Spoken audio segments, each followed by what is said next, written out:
Thank you for joining me. Today I'm going to go back to yogas. I'm going to do Saraswati today.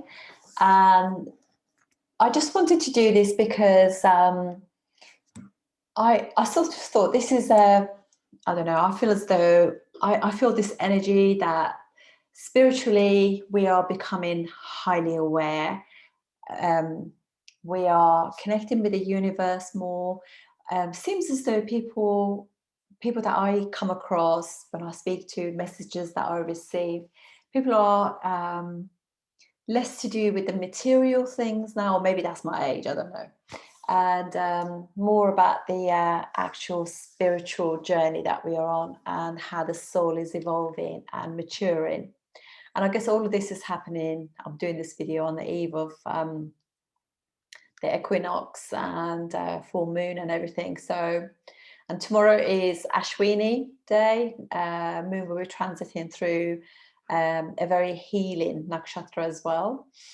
K2, Karaka, the same as Jupiter, Karaka of spirituality and higher wisdom. So, okay, so actual Saraswati yoga is a beautiful yoga of knowledge, of wisdom. This is the wisdom goddess, literally, Saraswati, and it's about learning, education, and the arts. Now, when we talk about Saraswati and education, it's not necessarily that you're learned and you're academic and you have been to university or got your doctorate or whatever.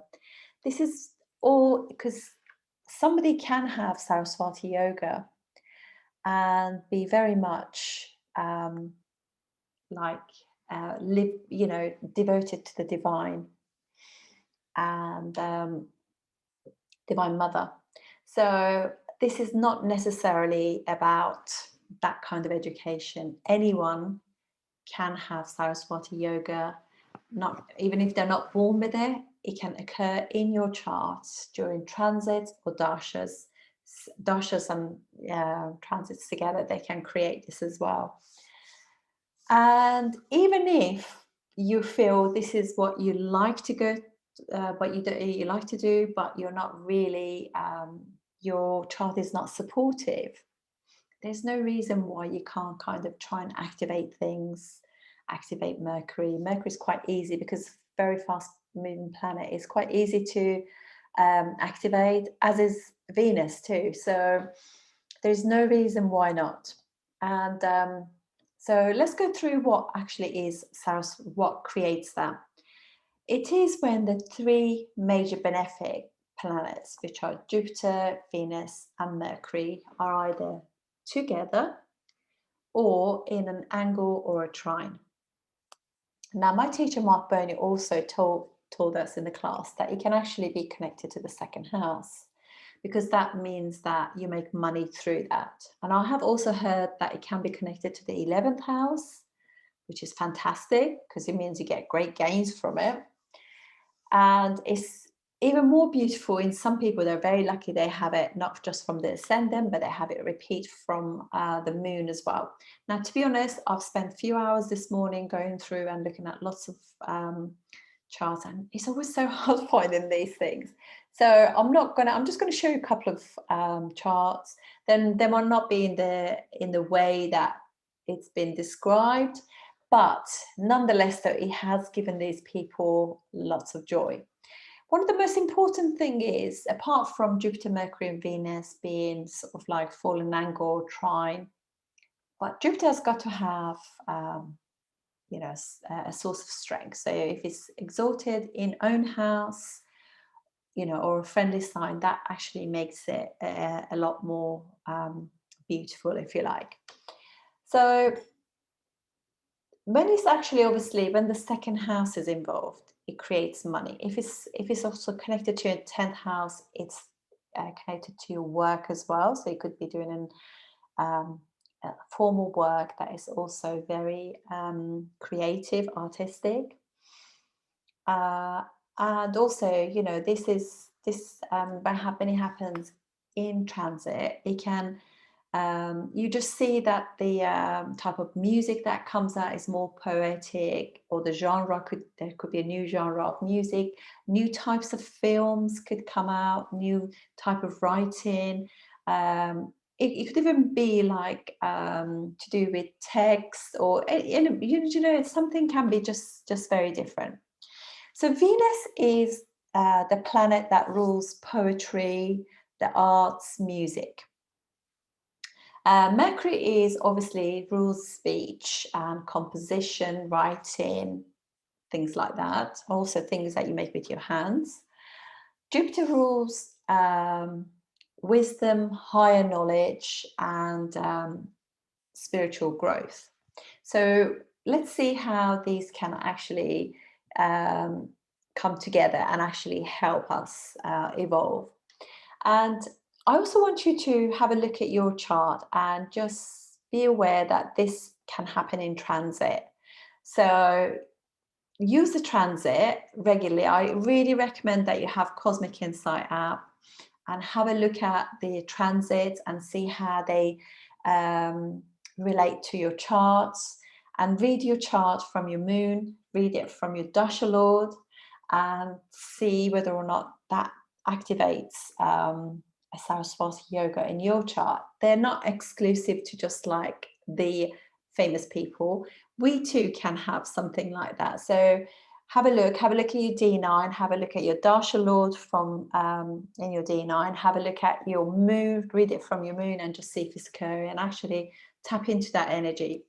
Some of the reason why I say that is because during this time when I just feel as though literally, I don't know, I just, very strange things are happening at the moment, where I'm just like, when I go to bed and I'm a bit troubled, and I speak to my dad who is in spirit and tell him about how I'm feeling, I just feel as though I wake up in the morning and it's almost like, like Saturn at the moment. Saturn is obviously, is to do with your karmas as well, and it's in Shravana, and it's right now I feel as though it's Shravana is the actual symbol for it is the ear, and I feel as though my dad is, or my grandma or granddad, somebody in spirit, because I speak to so many people apart from God. Obviously, I speak God and the universe. I speak to all these people because I just so desperately hoping that things in the world will recover, and new things will happen. And when I wake up in the morning, like, oh, this, like, I wasn't going to do yogas today, and I woke up this morning thinking I'm going to do a video on Saraswati Yoga. But why would I do that? And it's just so amazing, because it's actually probably because the changes that are happening in the world, we need to be part of that change, but we need to be part of that change for the good. And we need to be inspired even during very difficult times, and just collect information. I just think that's so important, because one of the very, very first things that I want to say is I think in the world that we're living in now, because we have such we're just so connected to our mobile phones, cell phones, and we're so into social media and who's wearing what, who is, and all these things that probably really, really don't matter at all. And we're caught up with a world that is just, it's probably not very creative, actually.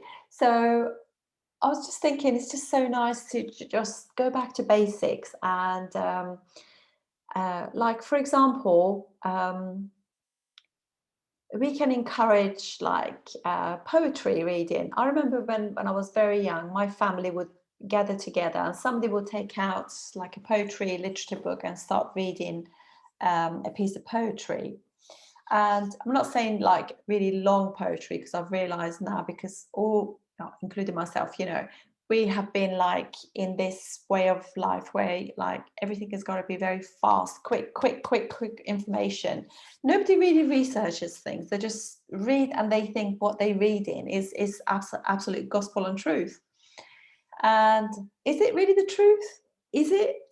I mean, this is questioning these things are very important. So, but the truth is, a beautiful piece of poetry that's been passed on from generation to generation, and it's part of your culture or my culture or somebody else's culture. That is beauty. Every country, every village, every community, and the smaller the better as well, they have their own traditions, they have their own culture, they have their own food, they have their own way of doing things. It's really important to just, at this time when there is just like we've lost ourselves in this mist and fog of Rahu and Mercury, that we just utilize that really well. So rather than always going into the new trends on nails, new trends on hair, new trends on this, just take it back to very, very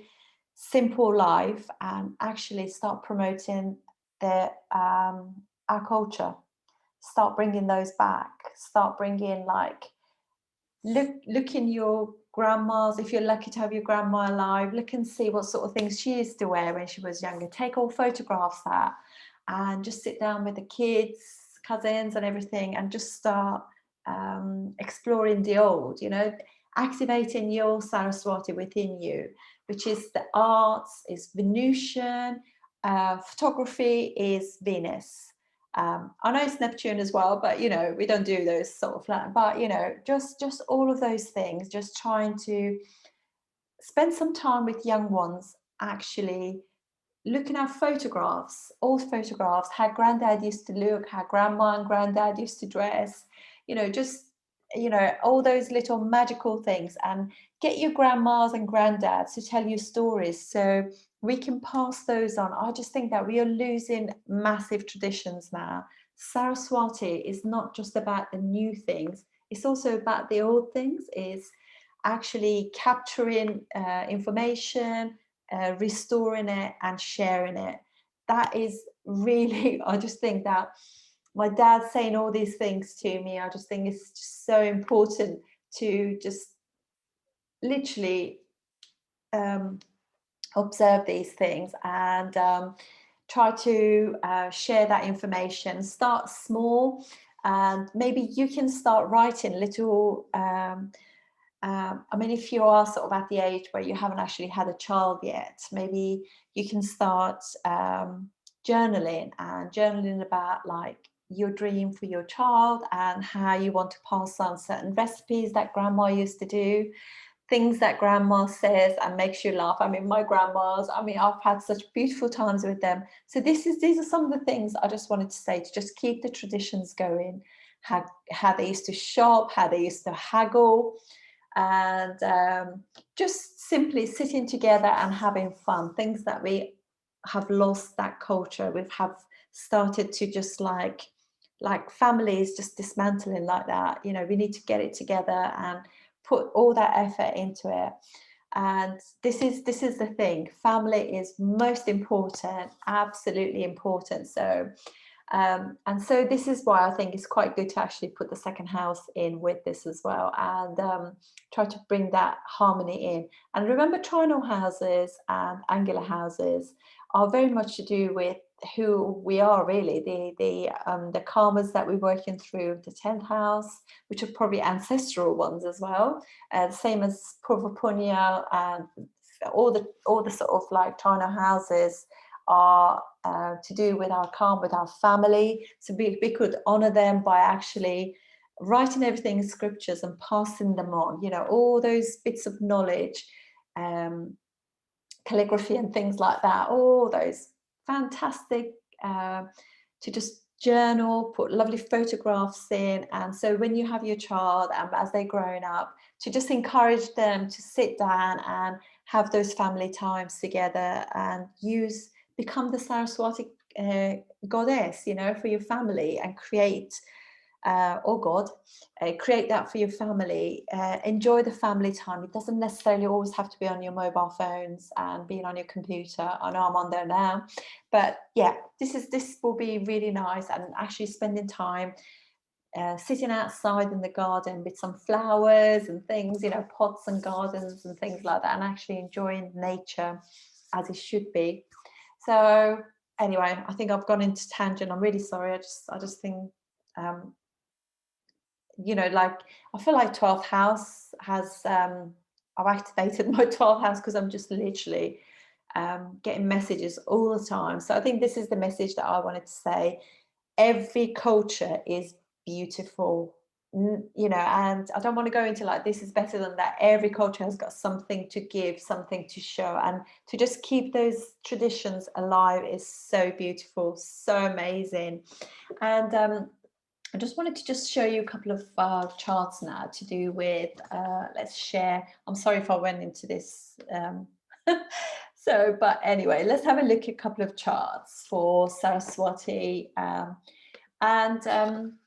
I wanted to just say also that sometimes, obviously, malefics can destroy the good things to do with this yogas, but they do, but they don't really completely spoil it. So you don't want to ever think that it's like that at all. So this is Julia Roberts. So she's a Cancer ascendant, and look at that second house there, accommodating through benefics, really. So it's absolutely beautiful. And not only that, there is no, you know, it just moon is in good condition. Jupiter is really happy there. Obviously, it's not the best placement for Venus, but Venus and Sun have got this exchange going on. So actually, it's beautiful. And then in the fourth house, we have Mercury retrograde there. So this, to me, I would read that as she has got a very sweet voice, and I've heard people saying that when they work with her, she's just very uplifting personality. She's gracious. That's one of the things that is very important about Saraswati.